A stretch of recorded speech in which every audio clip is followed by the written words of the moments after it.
사무엘이 온 이스라엘에게 이르되 보라 너희가 내게 한 말을 내가 다 듣고 너희 위에 왕을 세웠더니 이제 왕이 너희 앞에 출입하느니라. 보라 나는 늙어 머리가 휘어졌고 내 아들들도 너희와 함께 있느니라. 내가 어려서부터 오늘까지 너희 앞에 출입하였거니와 내가 여기 있나니 여호와 앞과 그의 기름 부음을 받은 자 앞에서 내게 대하여 증언하라. 내가 누구의 소를 빼앗았느냐? 누구의 나귀를 빼앗았느냐? 누구를 속였느냐? 누구를 압제하였느냐? 내 눈을 흐리게 하는 뇌물을 누구의 손에서 받았느냐? 그리하였으면 내가 그것을 너희에게 갚으리라 하니 그들이 이르되 당신이 우리를 속이지 아니하였고 압제하지 아니하였고 누구의 손에서든지 아무것도 빼앗은 것이 없나이다 하니라.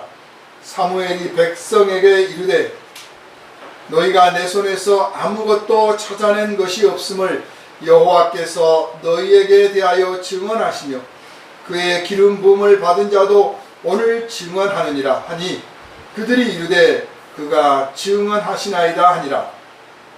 사무엘이 백성에게 이르되 모세와 아론을 세우시며 너희 조상들을 애굽 땅에서 인도하여 내신 이는 여호와이시니 그런즉 가만히 서 있으라. 여호와께서 너희와 너희 조상들에게 행하신 모든 공의로운 일에 대하여 내가 여호와 앞에서 너희와 담론하리라. 야곱이 애굽에 들어간 후 너희 조상들이 여호와께 부르짖음에 여호와께서 모세와 아론을 보내사 그 두 사람으로 너희 조상들을 애굽에서 인도해 내어 이곳에 살게 하셨으나 그들이 그들의 하나님 여호와를 잊은지라. 여호와께서 그들을 하솔 군사령관 시스라의 손과 블레셋 사람들의 손과 모압 왕의 손에 넘기셨더니 그들이 저희를 치매 백성이 여호와께 부르짖어 이르되 우리가 여호와를 버리고 바알들과 아스다로스를 섬김으로 범죄하였나이다. 그러하오나 이제 우리를 원수들의 손에서 건져내소서. 그리하시면 우리가 주를 섬기겠나이다 하매 여호와께서 여룻바알과 베단과 입다와 나 사무엘을 보내사 너희를 너희 사방 원수의 손에서 건져내사 너희에게 안전하게 살게 하셨거늘 너희가 암몬 자손 왕 나하스가 너희를 치러 옴을 보고 너희의 하나님 여호와께서는 너희의 왕이 되심에도 불구하고 너희가 내게 이르기를 아니라 우리를 다스릴 왕이 있어야 하겠다 하였도다. 이제 너희가 구한 왕 너희가 택한 왕을 보라. 여호와께서 너희 위에 왕을 세우셨느니라. 너희가 만일 여호와를 경외하여 그를 섬기며 그의 목소리를 듣고 여호와의 명령을 거역하지 아니하며 또 너희와 너희를 다 다스리는 왕이 너희의 하나님 여호와를 따르면 좋겠지만은 너희가 만일 여호와의 목소리를 듣지 아니하고 여호와의 명령을 거역하면 여호와의 손이 너희의 조상들을 치신 것 같이 너희를 치실 것이라. 너희는 이제 가만히 서서 여호와께서 너희 목전에서 행하시는 이 큰 일을 보라. 오늘은 밀베는 때가 아니냐. 내가 여호와께 아뢰리니 여호와께서 우레와 피를 보내사 너희가 왕을 구한 일 곧 여호와의 목전에서 범한 죄악이 금을 너희에게 밝히 알게 하시리라.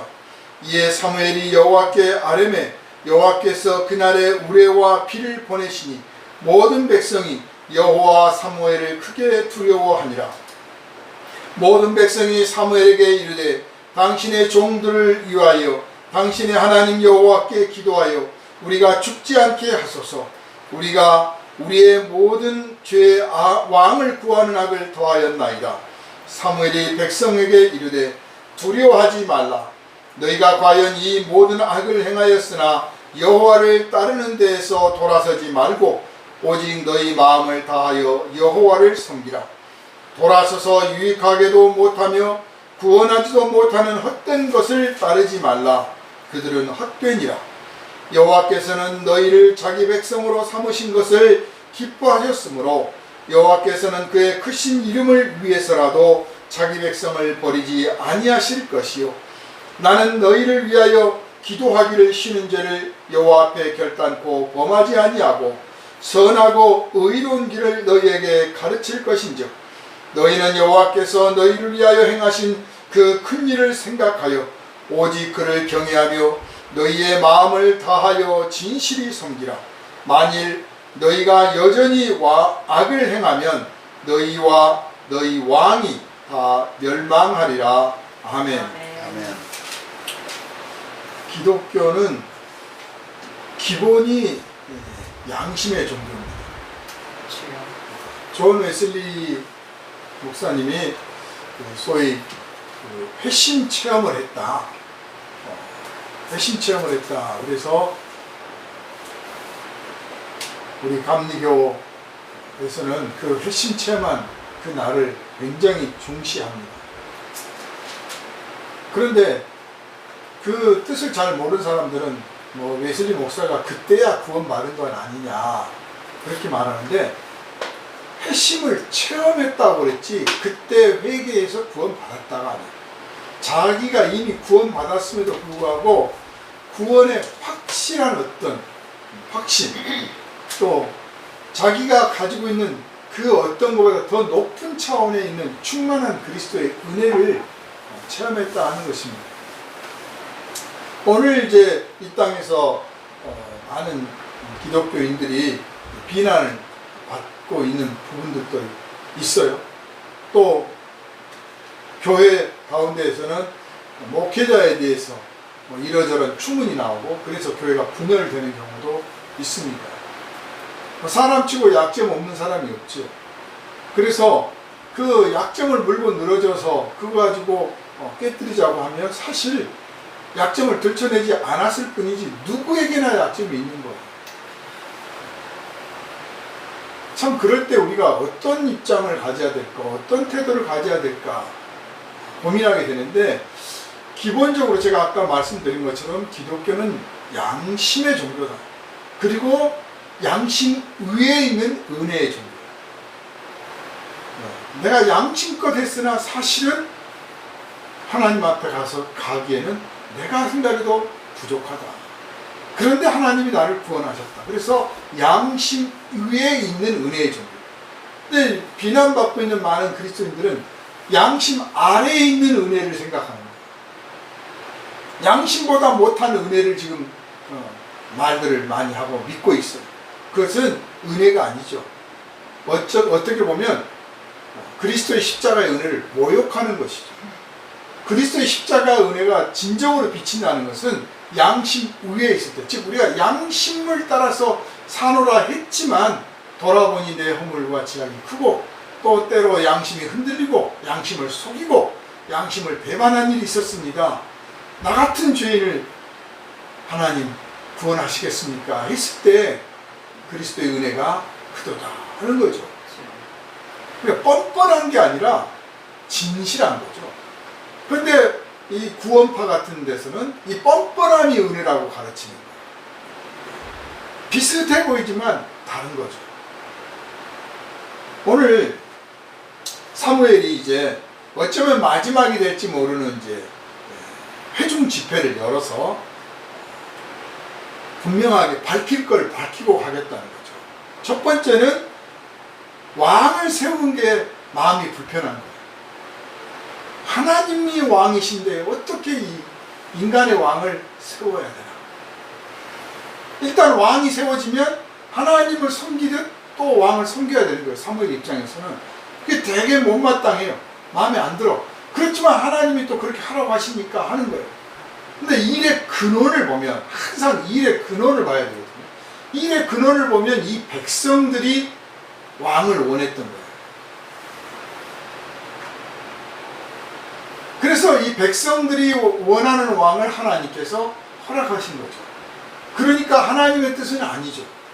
하나님이 허락하셨으니 하나님 뜻이냐? 아닌 거죠. 하나님이 기뻐하시는 뜻이 하나님의 뜻이고 어쩔 수 없이 더 하신 것은 하나님의 뜻이라고 하지 않습니다. 그러니까 견강부회라고 이거 다 하나님 뜻이야 하면 다 하나님 뜻이죠. 모든 독지자들이, 모든 악지자들이, 모든 포악한 악행을 행한 자들이 하나님이 허락하지 않았으면 내가 이렇게 죄를 지을 수 있겠느냐. 그렇게 말하면 다 하나님 뜻이죠.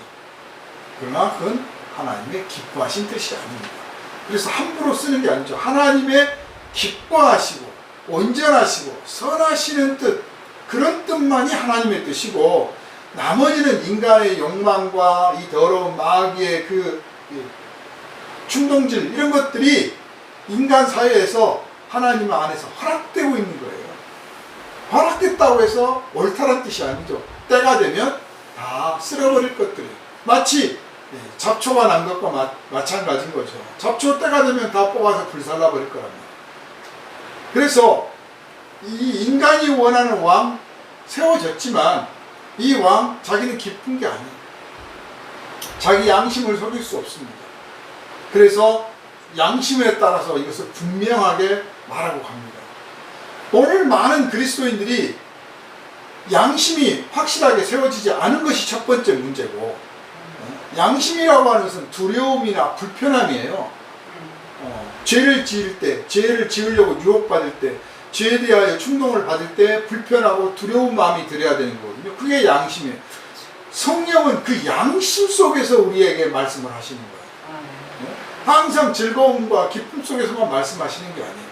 그런데 양심이 제대로 안 세워져 있어요. 다시 말해서 성령의 뜻을 분별할 줄을 몰라.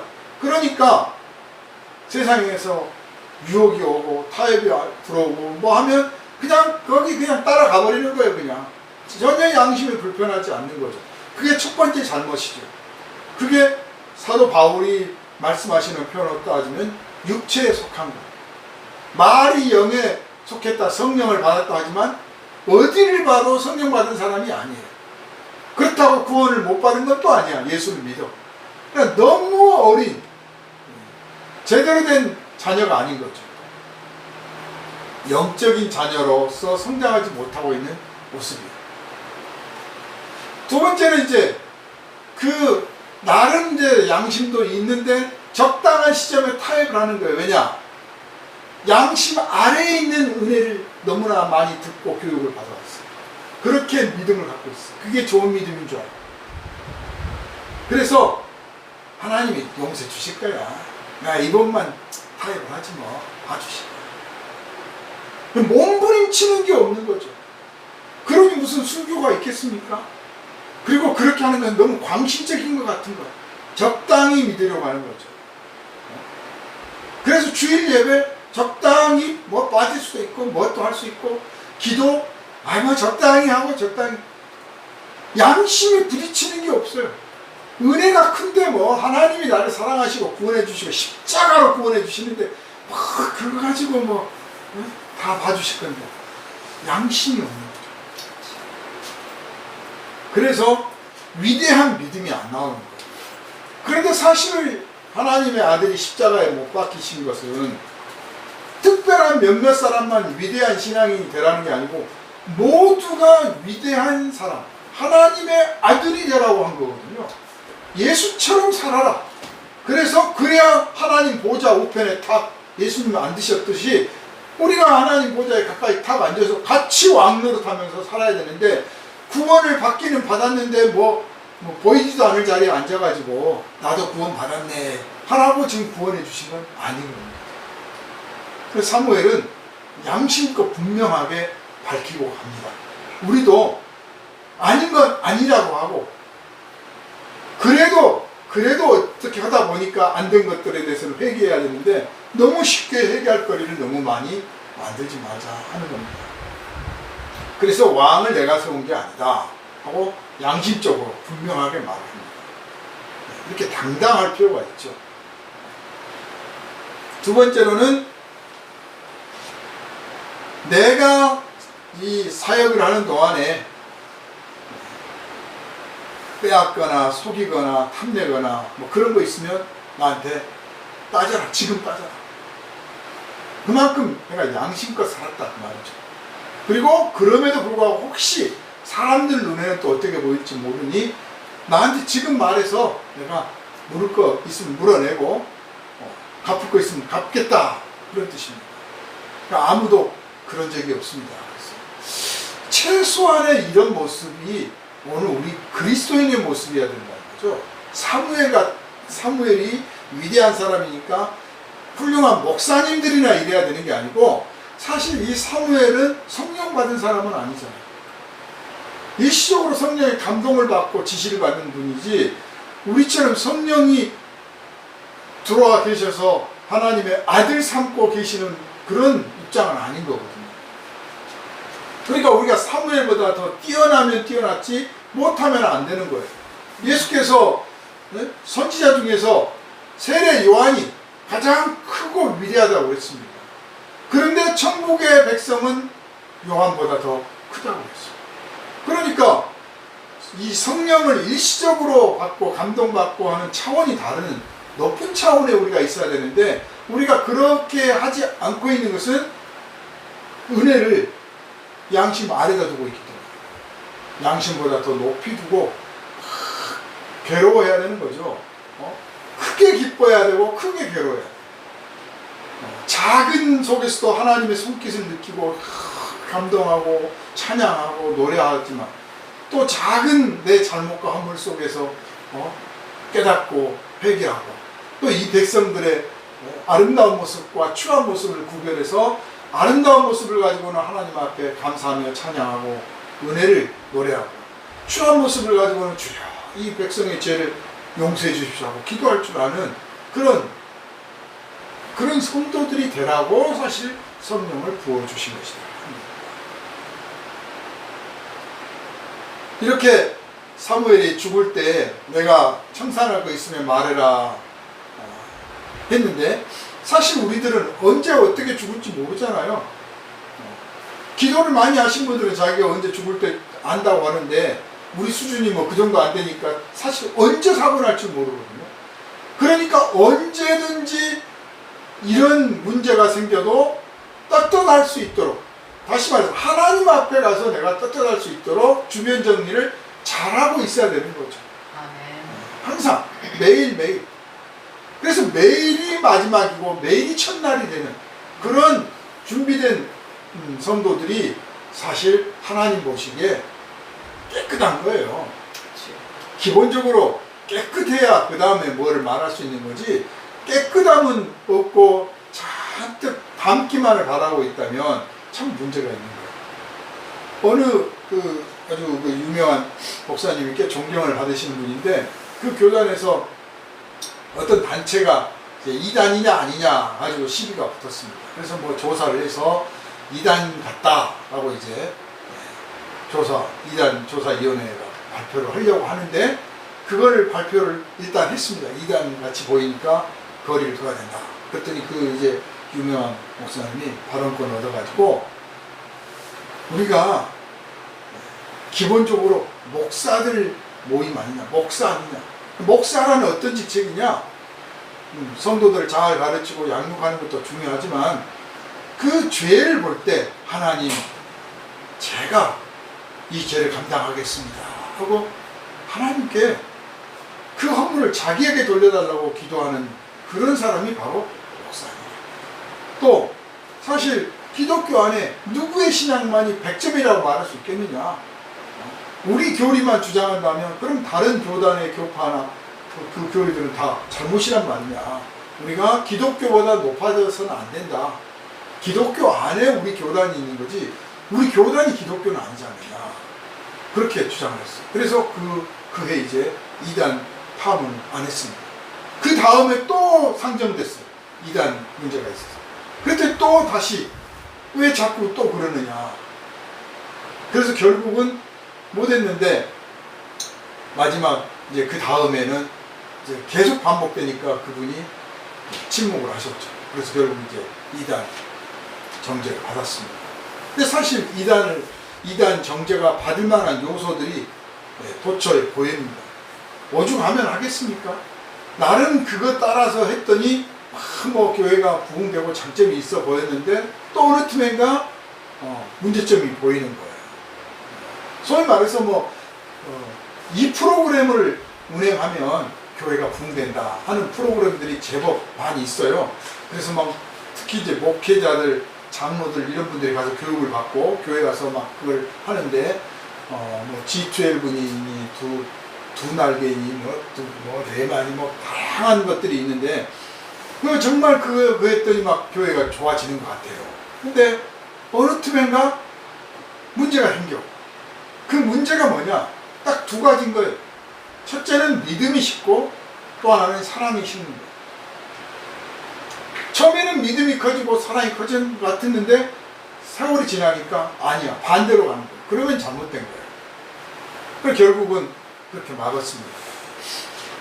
제가 이렇게 말씀을 드린 이유는 뭐냐면 사무엘이 자기의 양심을 걸고 마지막에 내가 잘못한 거 있으면 말해라.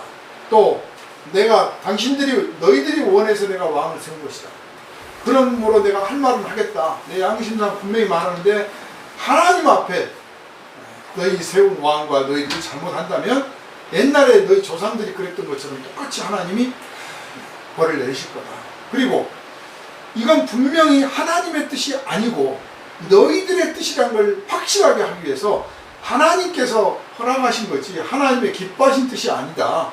그러므로 이걸 증거하기 위해서 지금 이 시간에 하나님이 우리를 이 마른 하늘에 날벼락을 한번 내리기를 기도한다. 그랬더니 정말 날벼락이 친 거예요. 그래서 확실하게 증거를 삼았습니다. 자, 이렇게 확실한 마음의 증거를 주려고 해야 되고 자기도 가지려고 해야 돼요. 이게 양심에다 세우는 거죠. 이게 신앙인 거예요. 양심 안에 은혜가 있어야 되는 거죠. 그런데 우리는 따로따로 놀아버려요. 그래서 어떤 면에서는 지금 우리들이 교회 성장의 눈이 너무 급급한 환경 속에서 자라다 보니까 진정한 신앙이 무엇인가 하는 것들에 대해서 회의를 느끼는 거예요. 목사님끼리도 만나면 교회 부흥됐어요? 근데 그 부흥됐으니까가 몇 명 모여서 예배하느냐, 재정 상태는 어떠냐 이거예요. 물론 뭐 결과적으로 그렇게 보여지겠죠. 그러나 저의 관심은 죄인이 얼마나 회개하느냐, 회개를 하는데 얼마나 뜨겁게 진실하게 하느냐, 그리스도의 은혜를 찬양하는데 얼마나 뜨겁게 하느냐, 또 형제와 이웃을 구원하기 위해서 얼마나 뜨거운 기도를 하느냐. 이게 부흥이라고 생각하는 거예요. 사무엘이 볼 때는 이 백성이 부흥을 향해서 가고 있는 게 아닌 거예요. 부흥을 향해서 가고 있는 게 아니에요. 그러니까 우리가 보기에는 부흥돼 가고 있는 것 같은데 사실은 부흥이 아닌 뭐랄까요, 소멸이랄까요? 아니면 후퇴해 가는 길이 있고, 사람들이 보기에는 부흥이 아닌데 하나님 보시기에는 부흥의 길이 있어요. 물론 두 개가 꼭 충돌하는 것은 아닙니다. 역시 사람들 보기에도 부흥하고 있구나 할 때가 있는 거죠. 사도행전에 보면 이제 그 두 가지가 다 맞아 떨어지는, 말씀이 흥황하고 매일 사람들이 은혜로 모이고 막 기도하고 이런 모습들은 진정한 부흥인데, 우리는 그 진정에서는 진정은 빠지고 그냥 부흥만 너무 추구했다 하는 거예요. 가정도 마찬가지죠.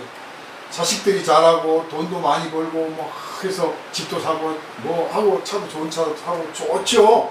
그게 과연 집안이 잘 되고 있는 건가?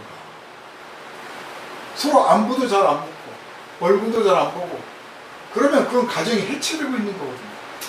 그건 가정이 잘 되고 있는 게 아니에요. 그렇다고 한 개인이 잘 되고 있느냐? 그것도 천만의 말씀이에요. 망하고 있는 거죠. 오늘 우리가 중심을 잘 잡아야 되는데 교회가 그 중심을 잡아야 되고 성도들이 그 중심을 잡아줘야 돼요. 사무엘이 그 중심을 지금 마지막으로 잡아주는 겁니다. 이게 제대로 가고 있는 건 아니다. 내가 분명히 양심껏 말하는데 이건 잘못된 거다. 그렇지만 이왕 이렇게 되었으니 여기서라도 제대로 해봐라 하고 합니다. 최선이 못 되고 차선인 거죠. 하나님이 우리한테 허락하실 때 최선도 차선도 아니고 3선, 5선, 한 10선 정도로 허락할 때가 많아요. 그런데 우리는 하나님이 최고 좋은 걸 주셨다고 자랑하고 내 기도를 드디어 들어주셨구나 하고 뻐길 때도 있습니다. 이런 어리석은 신앙 되지 말고 정말 양심이 있고 깨어있는 신앙 되시기를 주님의 이름으로 축원합니다. 기도합니다. 걸어가신 주님 이 시간에도 우리와 함께 하셔서 은혜 받게 하시니 감사합니다. 우리가 양심적인 그리스도인이 되기를 원합니다. 양심 위에 그리스도의 십자가의 은혜가 있습니다. 십자가의 공로가 있습니다. 그러나 오늘 우리들은 그 십자가의 공로와 은혜를 믿고 자랑한 나머지 양심 아래다 그것을 두고 아무렇게나 취급하는 그런 경향들이 세워져 있습니다. 아버지여, 이런 어리석고 부끄러운 모습에서 탈피해서 양심 위에 있는 십자가를 바라보는 우리들이 되게 하여 주시고, 이 땅의 모든 그리스도인들이 양심대로 살아가는, 그리고 양심 안에서 말씀하시는 성령의 음성을 듣고 살아가는 하나님의 백성답게 살아서 하나님께 영광을 돌리기를 간절히 소망하며 우리를 구원하신 예수 그리스도 이름으로 기도하옵나이다. 아멘.